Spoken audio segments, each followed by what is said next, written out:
Helicopter യാത്ര, വിരുന്നു വിവാദം, മഴക്കെടുതിയിലെ ഏകോപനമില്ലായ്മ തുടങ്ങിയ വിഷയങ്ങൾ അടങ്ങുന്നതിനു മുന്നേ കോൺഗ്രസിനെയും മുഖ്യമന്ത്രി വി.ഡി. സതീശനെയും പ്രതിരോധത്തിലാക്കുന്ന മറ്റൊരു ആരോപണം കൂടി ഉയരുകയാണ്. ഡോളർ കടത്തുകേസിൽ കസ്റ്റംസ് ചോദ്യം ചെയ്ത വ്യവസായി അടക്കമുള്ളവരെ national institute of technology governing ബോഡിയിലേക്ക് സംസ്ഥാന സർക്കാർ ശുപാർശ ചെയ്തെന്ന വാർത്തകളാണിപ്പോൾ ചർച്ചയാകുന്നത്. വ്യവസായി ലഫീർ മുഹമ്മദ് അടക്കമുള്ളവരെ ഗവേണിംഗ് കൗൺസിലിലേക്ക് ഉന്നത വിദ്യാഭ്യാസ വകുപ്പ് നാമനിർദ്ദേശം ചെയ്തതിൽ കോൺഗ്രസിൽ കടുത്ത ഭിന്നത. ജൂലൈ 28-ന് ഇറക്കിയ ഉത്തരവ് കടുത്ത എതിർപ്പിനെ തുടർന്നും പരസ്യപ്പെടുത്തിയിട്ടില്ലെന്നാണ് വിവരം.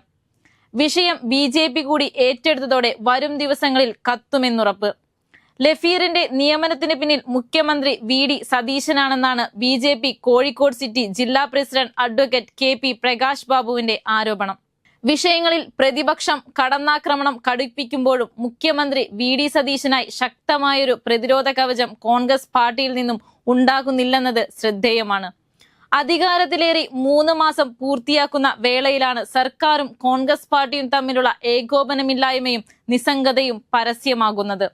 കെ.പി.സി.സിക്ക് പുതിയ അധ്യക്ഷൻ വരാത്തതും പുനഃസംഘടന എങ്ങുമെത്താത്തതുമാണ് പ്രശ്നം. അതിനൊപ്പം മുഖ്യമന്ത്രിയുടെ തന്നെ ഭാഗത്തു നിന്നുണ്ടാകുന്ന പൊരുത്തക്കേടുകളും മാധ്യമങ്ങൾ വലിയ രീതിയിൽ ചർച്ചയാക്കുന്നുണ്ട്. മുഖ്യമന്ത്രിയുടെ ശൈലിയും വിമർശനത്തിനൊരു കാരണമാണ്.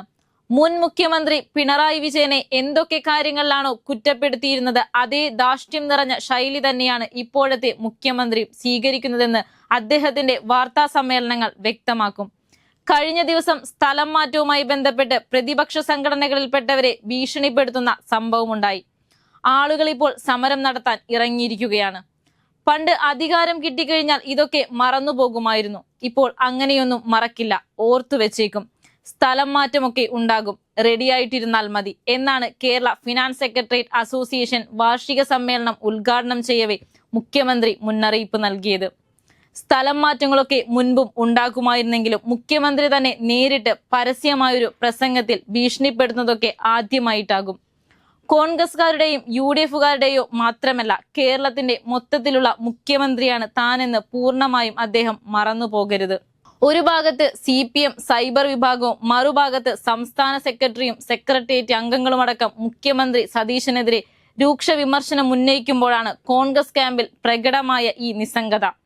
വിവാദങ്ങളിൽ മുഖ്യമന്ത്രി തന്നെ നേരിട്ട് വാർത്താ സമ്മേളനം നടത്തി സ്വന്തം ഭാഗം വിശദീകരിച്ച ശേഷവും അദ്ദേഹത്തിന് പിന്നിൽ ഒരു പ്രതിരോധ കവചം തീർക്കാൻ കോൺഗ്രസ് നേതൃത്വത്തിനോ മുന്നണിക്കോ സാധിക്കുന്നില്ല. സ്വയം പ്രതിരോധം തീർത്ത് മുന്നോട്ടു പോകുന്നതാണ് വി.ഡി. സതീശന്റെ ശൈലി. ഭരണം 3 മാസം പിന്നിടുമ്പോൾ സ്വന്തം വഴിവെട്ടിയാണ് മുഖ്യമന്ത്രി മുന്നോട്ടു പോകുന്നത്. അതിനാൽ തന്നെ കാര്യമായ കൂടിയാലോചനകൾ പാർട്ടിയുമായി ഇല്ലെന്ന വിമർശനവും ശക്തമാണ്.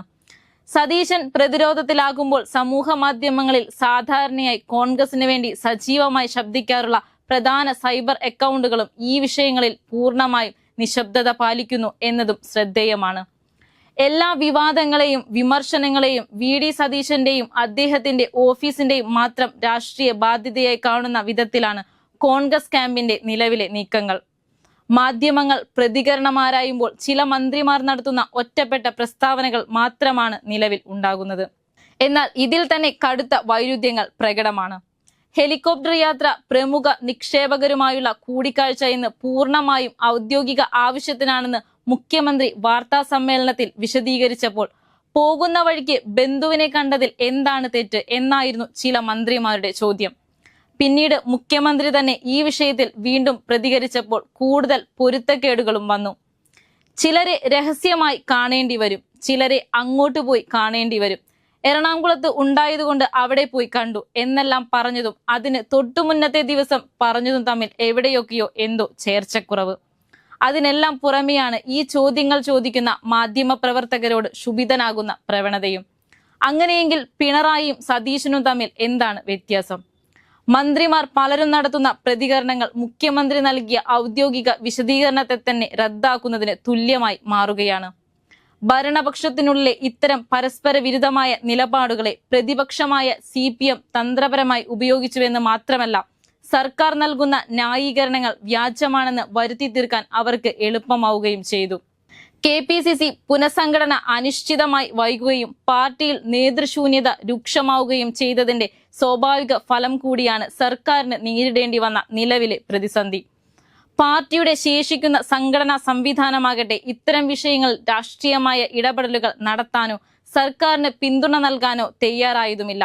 തീവ്രമായ വിവാദങ്ങൾ ഉയർന്നു വന്ന ഘട്ടത്തിൽ പാർട്ടിക്ക് വേണ്ടി കൃത്യമായൊരു ഔദ്യോഗിക ലൈൻ രൂപീകരിക്കുന്നതിൽ കോൺഗ്രസ് മാധ്യമ വിഭാഗവും പൂർണ്ണമായി പരാജയപ്പെട്ടു. സർക്കാരിനെതിരെ ഉയരുന്ന ആരോപണങ്ങൾക്ക് കൃത്യവും വ്യക്തവുമായ മറുപടി നൽകാൻ പാർട്ടി വക്താക്കൾക്ക് പോലും കഴിയാതെ പോയി.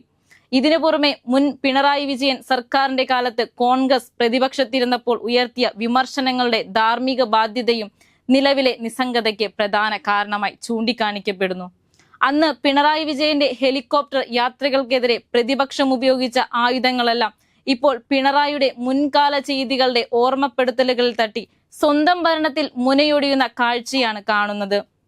ഹെലികോപ്റ്റർ വാടകയ്ക്കെടുക്കുന്നത് വൻ ധൂർത്താണെന്നും അഴിമതിയാണെന്നും വർഷങ്ങളോളം ജനങ്ങൾക്കിടയിൽ പ്രചാരണം നടത്തിയ കോൺഗ്രസിന് ഇപ്പോൾ സ്വന്തം മുഖ്യമന്ത്രിയുടെ അതേ ഹെലികോപ്റ്റർ യാത്രകളെ ന്യായീകരിക്കേണ്ടി വരുന്നതിലെ ധാർമ്മിക പ്രതിസന്ധിയാണ് ഇതിലൊന്ന്. ചാനൽ ചർച്ചകളിലും സമൂഹ മാധ്യമങ്ങളിലും ഇത്തരം വിഷയങ്ങളിൽ സർക്കാരിനെ പിന്തുണച്ച് ശക്തമായ നിലപാടെടുക്കുന്നത് രാഷ്ട്രീയമായി സുരക്ഷിതമല്ലെന്ന സമീപനമാണ് പാർട്ടിയുടെ രണ്ടാം നിര നേതാക്കൾക്കുള്ളത്. ഭരണമാറ്റത്തിന് ശേഷവും കോൺഗ്രസിനുള്ളിൽ ശക്തമായി നിലനിൽക്കുന്ന ഗ്രൂപ്പ് സമവാക്യങ്ങളും ആഭ്യന്തര ഭിന്നതകളും വി.ഡി. സതീശന് ഏകകണ്ഠമായ പിന്തുണ ലഭിക്കുന്നതിൽ തടസ്സമാകുന്നുണ്ട്. പ്രതിപക്ഷത്തിന്റെ ചോദ്യങ്ങൾക്ക് മുഖ്യമന്ത്രി സ്വയം ഉരുളക്കുപ്പേരി മറുപടിയുമായി പ്രതിരോധം തീർത്ത് മുന്നോട്ടു പോകുന്നുണ്ടെങ്കിലും പാർട്ടിയുടെ പോലും ശക്തമായൊരു പിന്തുണയില്ലാതെയുള്ള ഈ ഒറ്റയാൾ ന്യായീകരണ പോരാട്ടം എത്ര നാൾ മുന്നോട്ടു പോകുമെന്നത് കണ്ടു തന്നെ അറിയണം.